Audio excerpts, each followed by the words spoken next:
Nimbus News। जो सनातन को नहीं मानते उन्हें सनातन पर प्रतिक्रिया देना नहीं चाहिए। मां आनंद मूर्ति। गुरु मां के अनुसार वेदांत के मूलभूत परिभाषा है कि जो दिखता है वो शून्य है, जगत मिथ्या है। इसी बीच गुरु मां ने देह दान, अंग दान और नेत्र दान की महत्वता पर बल दिया। समय और परिस्थिति के अनुसार अब हिंदुओं को बिजली के यंत्रों द्वारा यानी इलेक्ट्रिकल क्रेमेटोरियम द्वारा मृत का संस्कार किया जाना चाहिए, क्योंकि एक मुर्दा 2 पेड़ लकड़ी खा जाता है। सरकार को इस ओर गंभीरता से सोचना चाहिए ताकि पर्यावरण संतुलित हो सके। गुरु मां ने इस विषय पर काशी विश्वनाथ के पुजारी से भी चर्चा की। साधुओं, संतों व ब्राह्मण पर कर्तव्य है कि इस ओर विचार करें।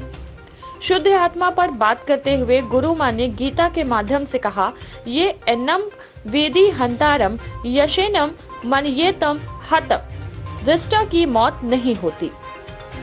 ओम नमः शिवाय का अर्थ बताते हुए कहा कि ओम रजो तमो सतो गुण के आधार व्यापक स्वरूप को ओम कहते हैं। नमा नमन को भी कहते हैं और ना मैं भी कहते हैं। शिव के सिर पर चंद्रमा को आनंद का रूप, शांति का रूप, सौम्या का रूप, शीतलता का रूप बताया। आदि शंकराचार्य ने जो काम पूर्व से पश्चिम, उत्तर से दक्षिण अध्यात्म की तारे जोड़कर किया वह सराहनीय था। उनके अनुसार शंकराचार्य की तरह उपासना करते करते हमें शिवमय हो जाना चाहिए। अंत में भस्मासुर का उदाहरण देते हुए कहा कि हमारा मन ही भस्मासुर है। मन इच्छा की पूर्ति चाहता है, भस्मासुर खुद ही हमारी ही इच्छा से स्वाहा हो जाता है। समापन गीत के माध्यम से किया, जिसके बोल थे, जिसका तुम्हें अभिमान है ये भी ना रहेगा। मुख्य उद्देश्य क्या कहने के लिए बुलाए? कॉन्फ्रेंस का उद्देश्य यही था कि आप सबके प्यारे मुखड़े हम देखें और अपनी बात आपके ज़रिए आपके जो पाठक हैं उन तक पहुंचा पाएं। और 2 बातें थी कि अपने संस्कारों को मत भूलिए, अपनी मानवता को मत भूलिए, अपनी जिम्मेदारियों को मत भूलिए, और ध्यान, योग और वेदांत को जो गहरे सूत्र है उनको हम आसान जुबान में लोगों तक पहुंचाने का जो कोशिश कर रहे हैं।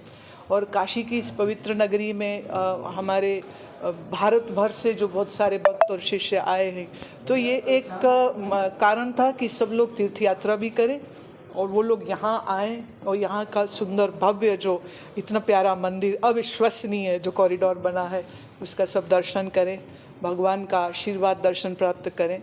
और बड़ी चीज़ ये है कि हम लोग अपने संस्कारों से जो दूर हो जाते हैं, जैसे जो थोड़ा सा पढ़ लिख जाए, मॉडर्न या कॉन्वेंट एजुकेटेड हो, तो वो कहते हैं तिलक नहीं मैं लगाऊंगा, तिलक लगाने में उसको शर्म आती है। वो तिलक लगाने में उसका विज्ञान क्या है, क्योंकि आपका ये जो पाइनियल ग्लैंड है ये उसको एक्टिवेट कर सकता है अगर आप वहाँ पर एकाग्रता साधते हैं। तो जो योग की पद्धतियाँ हैं जो हमारे जीवन को श्रेष्ठ और ऊंचा बना सकती है, क्योंकि जब आपका पाइनियल ग्लैंड एक्टिवेट होता है तो आपकी स्मरण शक्ति अच्छी होती, धृति और स्मृति अच्छी होती है। तो अगर आप कुछ शिक्षा प्राप्त कर रहे हैं या कॉलेज में या स्कूल में है या राजनयिक है, तो आपको एक अच्छी बुद्धि की आवश्यकता है, एक अच्छी स्मृति की आवश्यकता है, अच्छे स्वास्थ्य की आवश्यकता है। तो चिंता मुक्त होने के लिए धर्म की शरण में तो आना ही होगा। तो इस ज्ञान, विज्ञान और योग के साथ एक सुंदर जीवन हम जिए और एक सुंदर समाज का सृजन हम करें। इसके लिए ये मेरा इस नगरी में आने का कारण था। और आप सब लोगों से यही प्रार्थना मैं देती हूँ कि अपनी अपनी अखबारों में एक आध्यात्मिक कॉलम ज़रूर रखें, जहाँ आज के मनोरोगों के ऊपर विचार दिए जा सके। मुझे देंगे तो मैं आपको लेख सब दूँगी कि चिंता है तो, नींद नहीं आती तो, घबराहट होती है तो, और गलत असंयमी जीवन से अगर रोगी हुआ है तो उसको हम कैसे अपने खान करने वाला बना सकते हैं और एक सुंदर जीवन, मानवीय जीवन हम जी सके, उसका प्रयास जो है वो आपके अखबार के माध्यम से जरूर हो। ये एग्जाम्पल देती हूँ, मैं अभी किसी के घर में थी तो मैंने वो छू सके जन ज्ञान, विज्ञान, सत्संग, संवाद, स्वाध्याय की आवश्यकता है, मैं वही देने की चेष्टा करती हूँ। Bureau report, Varanasi, nimbus news live UP. Nimbus News।